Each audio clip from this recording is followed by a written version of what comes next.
दोस्तों, बहुत पुरानी बात है। एक विशाल जंगल में बहुत से पशु पक्षी रहा करते थे। उनके बीच धर्म नाम का एक बड़ा ही नेक हिरण भी रहता था। धर्म बहुत मेहनती था और मिलजुल कर रहने वाला और सबका उपकार चाहने वाला था। वह अपने मन, कर्म और वचन से सबका ख्याल रखता था। किसी की तबीयत खराब होने पर वह हालचाल लेने के साथ साथ उसके उपचार की भी व्यवस्था करता था। धर्म अपने मेहनत से चारों तरफ हरियाली फैलाए रखता था। एक दिन गौतम बुद्ध अपने शिष्यों के साथ जंगल से गुजर रहे थे। उन्होंने देखा कि धर्म बहुत बीमार था और कोई उसकी मदद नहीं कर रहा था। गौतम बुद्ध ने अपने शिष्यों को धर्म के पास भेजा और कहा, इस हिरण की सेवा करो, यह जानवरों में सबसे नेक है।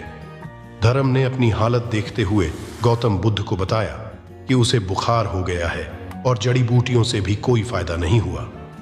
गौतम बुद्ध ने उसे कुछ समय के लिए ध्यान करने और विश्राम करने की सलाह दी।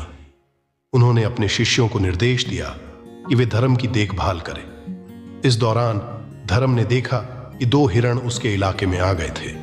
वे दोनों हिरण बड़ी बड़ी और हरी हरी घास खा रहे थे।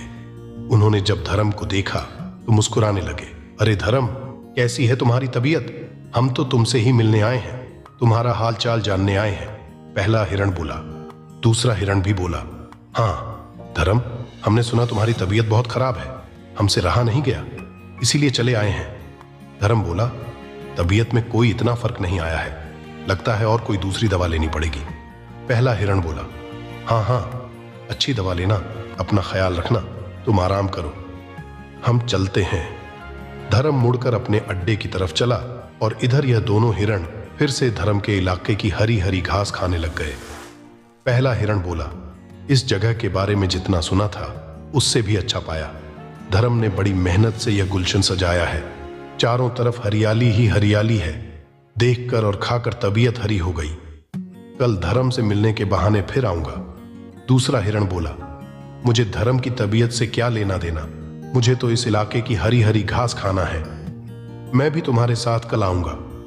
दोनों हिरण जब पेट भरकर चले गए तो अपने इलाके में जाकर धर्म के इलाके की हरी हरी घास की बहुत तारीफ करने लगे। पहला हिरण बोला, अरे भाई, क्या यहां सूखी घास खाते पड़े हो? जाओ धर्म के इलाके में, वहां चारों तरफ हरियाली ही हरियाली है, वहां जाओ, धर्म का हाल चाल पूछो और पेट भरकर हरी हरी घास खाओ। दूसरा हिरण बोला, धर्म बहुत अच्छा है, बड़ा नेक है, उसकी बीमारी के बावजूद हमें हरी हरी घास खाने को मिल रही है, इससे अच्छी बात भला और क्या हो सकती है। धीरे धीरे बहुत सारे हिरणों की टोली बन गई और वे सब धर्म का हाल चाल पूछने उसके इलाके में पहुंच गए। पहले तो धर्म को इस बात की बड़ी खुशी हुई कि सब उसे मिलने आए हैं, लेकिन उसके बाद का नजारा देखकर उसका मन चकरा गया। सारे हिरण उसके इलाके की घास खाने में जुट गए थे और कुछ हिरण तो फल भी खा रहे थे। उन हिरणों के पास सिर उठाकर इधर उधर देखने की भी फुर्सत नहीं थी। धर्म बेचारा मन ही मन सोचने लगा कि ये लोग मेरे पास 2 घड़ी भी नहीं रुके और घास खाने में जुट गए।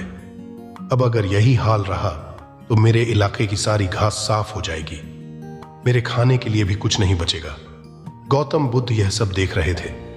उन्होंने अपने शिष्यों से कहा, देखो, ये हिरण केवल अपने स्वार्थ के लिए आए हैं।